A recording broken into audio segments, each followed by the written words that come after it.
Hi Sławek, you've been the one in charge of coordinating this effort at State Street. I'm really happy that we are moving toward this Scandinavian model where the care, not only for children, but also for friends, family members, is equally shared between men and women. Given your experience of the past 10 years of supporting working parents as part of your company policy, what good new things were brought along with Men in Care? How did it feel fresh, if it did, in any sense? Yeah, so the project reassured us that we are delivering everything that the legislation offers, that we don't hide anything from our employees. For sure, we need to make more work to communicate that to young parents, because they have so many things to. We can share our experience, the parents who already went through that process of welcoming new family member. The project also reassured us that we are really doing a great job in State Street, because we have these clubs that are supporting employees, not only parents, but there are other committees where people can exchange their experience and grow their talents. And I think that what was really good to hear is that we also offer work from home possibility before the pandemic, and we did a lot of job to enable it. Before the pandemic, there was 20% of employees working from home regularly every day, so it was easier to move to this online pandemic world smoothly. Men in Care also showed that we can do more. A lot of people emphasize that it's not only taking care of somebody else, it's important, but if you don't take care of yourself, you will not be able to take care for anyone else. In the case of Iceland, we just changed the law. We didn't print any brochures or leaflets or have any videos or anything telling people how to do. It just was us people had been waiting for this opportunity, because the fathers really took it up immediately without any kind of pressure or education or support. So that this is why I believe that Polish fathers are waiting in the same way for this opportunity. I really think that they are not that different from Icelandic fathers. I think they are eager to care for the children and just waiting for the right opportunity to be made by your government. Especially now that you have so many Polish fathers actually experiencing that in Iceland. Exactly. So I suppose one way to describe the challenge, Teresa, could be that culturally, this division of roles has been a profoundly internal process with all of its biases. And as we introduce external factors, policies, solutions, financial crises, economic situations, these factors affect the way those roles are approached. But what we are aiming for is something deeper, I suppose, a more lasting change, which is rooted in understanding the reasons rather than having more perks and external motivations. Isn't that the case? Or you could, turn it around. And you could say the internal motivation is already there, but you have obstacles in the external surroundings that prevent you from doing what you like to do. Because what we've seen in Iceland, we've been blessed with a large Polish group of immigrants that have been very welcomed in Iceland, and we were very thankful for that. They want to live in our country, and what we've done is comparing how they do their parental practices compared to the Icelandic parents, and there is very little difference. The Polish fathers take their parental leave in Iceland, so they adapt to what we have to offer here, and they carve out their space for fatherhood because of the policies. So why not do it in Poland as well?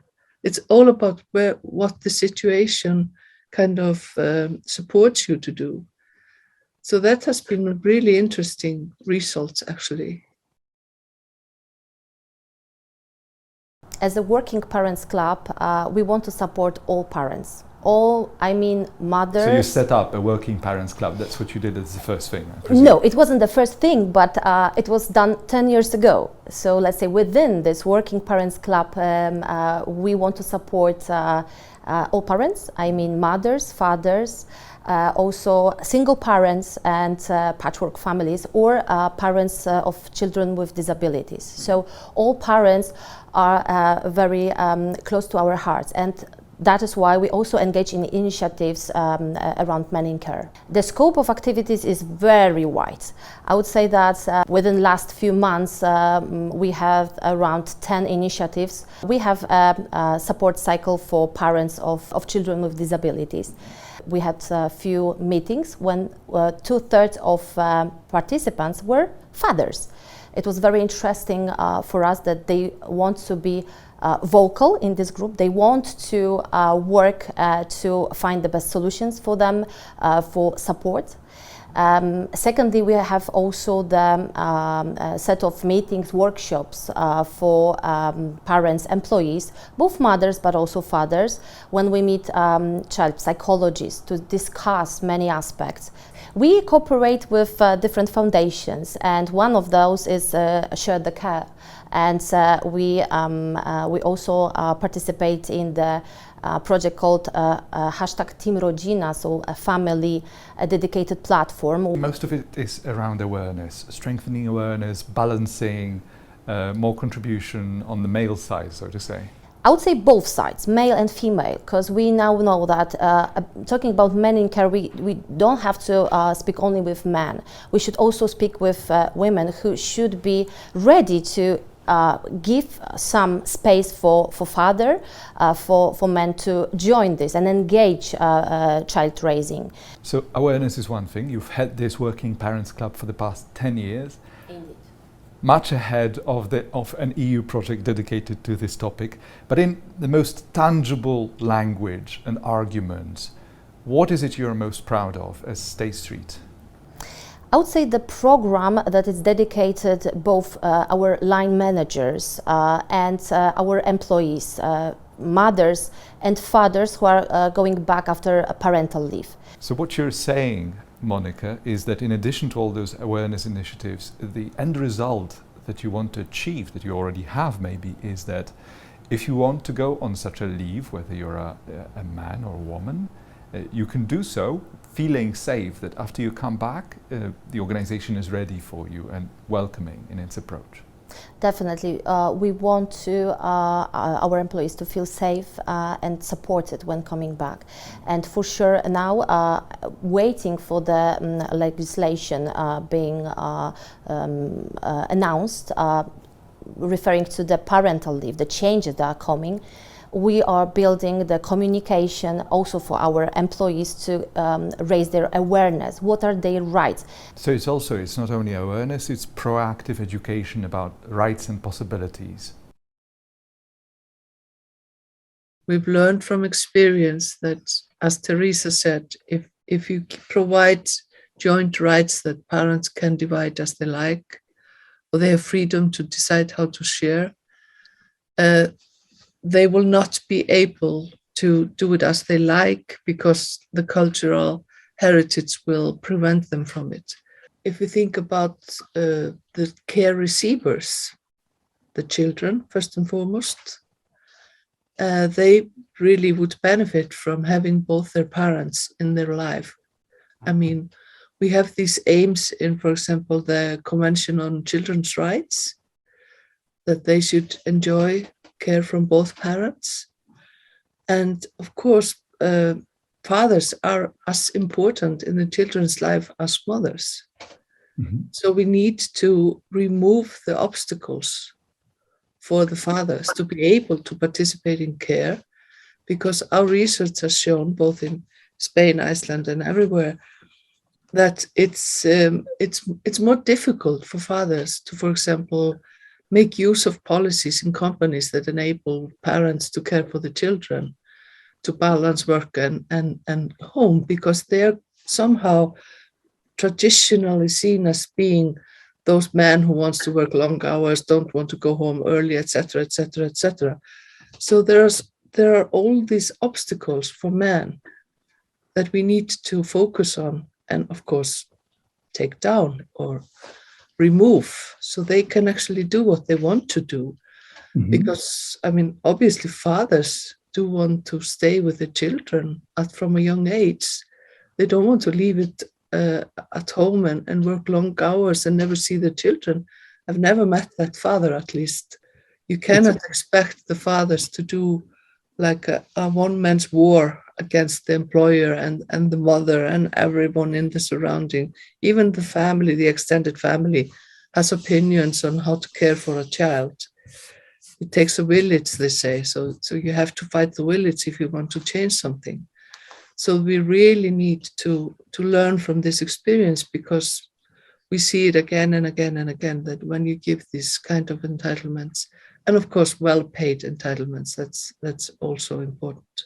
So I suppose from the sociological perspective, if you like, the interesting conclusion we're all arriving at here is that when you're fighting or addressing tradition, deeply entrenched sense that this should be done like that, you had better come prepared with relatable arguments, with strong arguments that everyone finds understandable. Otherwise, if you just say, this will be good for the child because the child needs contact with both parents, it's not enough, is it?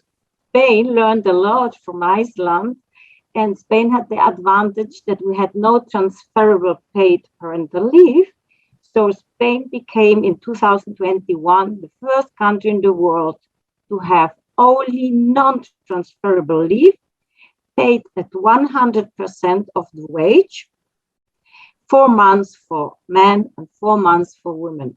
Because of our socialization, education, gender stereotypes, and so on, there is the moral imperative for men to focus on economic providing, and for women, to care.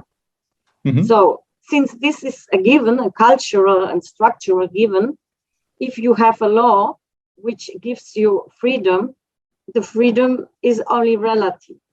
So what we say is that women and men should be treated in the same way.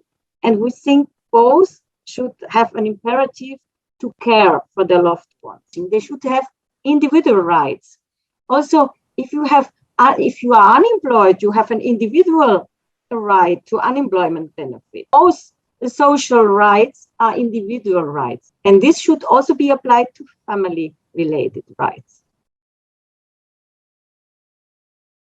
We looked at the policies implemented by the companies, and we talked to both the men, but also to experts within companies to discuss the effects of these companies and to discuss of these policies and to discuss what they already did to engage men in care, but also what they can do more to promote and to raise the awareness about caring duties among men, but also among women within the companies. What we tried to do was not only to check if those men engage in caring duties, but exactly how do they engage and to whom they provide care, because this is not only a family issue, but also issue with other relative, friends, other people around us, with our work colleagues, and so on. This understanding of care is widening. So those men are not only looking at caring as caring for children or caring for their partner, but also about caring of themselves, of other people working with them, and of the relatives which are in need. And that was very visible. That was very visible during the pandemic time, when this division of care was very important, and men and women try to engage in care as much as they can. What's the objective here? The objective is to understand and analyze the existing trends and shifts as they are happening. The objective is to raise awareness. The objective is to make more men become much more closely involved in household duties. What's the background here? I think that the background was to notice that the men can be involved in care and that they want to be involved in care, and to look at the conditions which allow them to be involved in care. You made a very important point that we don't want to look only at the individual level, but we want to also look at the institutional level and organizational level. So within the MIG project, we examine the condition which allow men to be more involved in care. Our project focuses on the organizations and the workplace. And we look at companies which already introduce measures or policies related to gender equality addressed to men to allow them to become not only an employee, not only a worker, not only to have a professional career, but also to combine their career with caring duties. Our case in Poland was very specific because we conducted our research in big international companies. And these companies have their headquarters in countries with more progressive solutions and strong interest in diversity policies, in gender equality. And this was one of the factors which make it easier to raise this topic within these companies. Also, some of the solutions, some of the measures they implemented, they transferred from their headquarters, and because of the company culture, it was easier to implement them in the Polish context. In that context, because the way you're describing it is as if many of those policies and approaches overall have been grafted or migrated or cascaded, whichever way we call it, to Poland from the umbrella organizations, from the headquarters and basically other divisions of those companies. So once implemented here to the Polish cultural background, so to say, do they come as much welcome? Do they come as a shock? Do they come as something that defies some kind of traditional values and cultural setting? Or how does it work? I think that there are two aspects. As far as the company culture is concerned, I would rather say that they do not transfer directly the solutions and the policies from other countries, but rather that they have a different approach to gender equality. That gender equality is valued, and this is the message which they send to the employees. As far as the solutions are concerned, I would rather say that the national framework is important, because what we've noticed within this company is that most of the solutions and policies are really grounded in the national law. Mm-hmm. So they adjusted their policies to what they can do within Polish context. So today we're talking about Men in Care, a 3-year project, 12 nationalities involved, dozens of institutions. What's the first thing that comes to your mind when you think about this topic? That it's unavoidable, because, the society expects all the organizations to change. And this is the right moment for a change, I think. We need to start talking smartly about the things that apparently exist in the society and the trends that are changing at the moment. Not all organizations can understand that young men, equally like female partners, want to be present and engaged in the childcare. The same for caring for elderly parents, for example. Our society is aging. So we really need to think and consider that aspect, that more and more of our colleagues that are male colleagues really want to get engaged and want to support their parents, and they need to share different duties at homes with their female partners. More and more common, millennials want to take part in those roles, including the very early stage of the child bringing. and more conversations that they are having with the managers, how to combine work and working schedule with their caring roles, even after hours, or be flex, work from home, and be able to participate in the family life much more than, for example, previous generations did. Often, especially in countries which are traditionally historically Catholic, you will see that those roles have been historically clearly divided, like the woman, the mother, the carer, right? And the father, the breadwinner, the hunter and gatherer. In the context of the COVID situation, we could see that there are some trends in men engaging in care. So there were some more traditional division of household duties, but we can see that men are willing to take care of their children and other relatives, and also willing to take care about their partner's well-being. So then those traditional roles are not so important here. Of course, we discovered that the breadwinning role of man is very important in Polish context.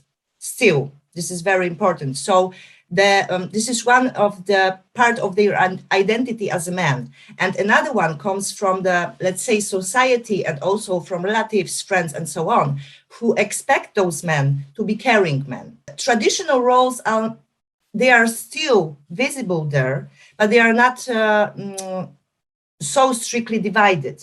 But when we see other studies from pandemic, then we can see that there was some kind of retraditionalization of those families, which means that women were also much more engaged than men, who mainly focus on work, in household duties and childcare. This is different for different social groups. We have to remember that we conducted our study within the middle class men, who have resources, economic resources, social, cultural resources to implement the changes within their families. But for other people, let's say from the lower classes, sometimes it's impossible. When the man is working, then the woman takes the majority of household duties. State Street is definitely understanding that the topic is important, and the employees need to really be supported. Otherwise, they will find another employer, because if we don't respond to their needs and expectations, they are happy to change and switch for another. Convincing managers in having candid conversations and planning and being open to get the message instead of being informed for the last moment, for example, is absolutely the game changer in the organization. For planning to really include employees and their expectations and their needs in the long term, not for the last moment, not reactively, but rather proactively.